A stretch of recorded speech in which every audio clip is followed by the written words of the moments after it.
আপু আপনি তো অনেক শায়রি করেন, সকাল সকাল একটা শায়রি শোনান। আরে এখনকার শায়রি শোনানোর সময় নাকি? মনটা ভালো না রে। শুনুন, সমস্যা নাই। আরে না বেটা, এগুলা স্যার আগে আমরা গেম খেলি। গেম না, গেম খেলবো না এখন। না, সকাল সকাল একটু গেম খেলবো, কি একটা প্যারার মধ্যে পড়লাম, শালাই তো ছাড়বো না। আচ্ছা দাঁড়া, তোর শায়রির মধ্যেই আমি বাসটা দিতেছি। আচ্ছা তাহলে শোন, সত্যি একটা কথা কত, তুই কি সিগারেট খাস? হ্যাঁ, মোনা তুমি এইবার লাইনে এসো, দাঁড়াও তোমার বাসটা দিবার নিগে পাইছি। তোমার কি বাস দেওয়া যায় ওইটা আমি ভালো করে জানি। আর জীবনে তুমি আমার কাছে শায়রি শুনতে আইবা না। আচ্ছা তুই কি বলতে পারবি যে তুই যে সিগারেট খাস, এই বয়সে এখন পর্যন্ত বাথরুমে যায় সিগারেট খাস নাই?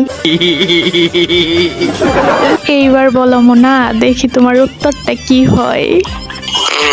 মানে আচ্ছা আমি আইতাছি। বেটা চইলা গেছে, সত্যি কথা বলছি। আচ্ছা গাইস, তোমরা যে সিগারেট খাও, তোমরা কি বলতে পারবা যে এখন পর্যন্ত বাথরুমে যায় সিগারেট খাও নাই?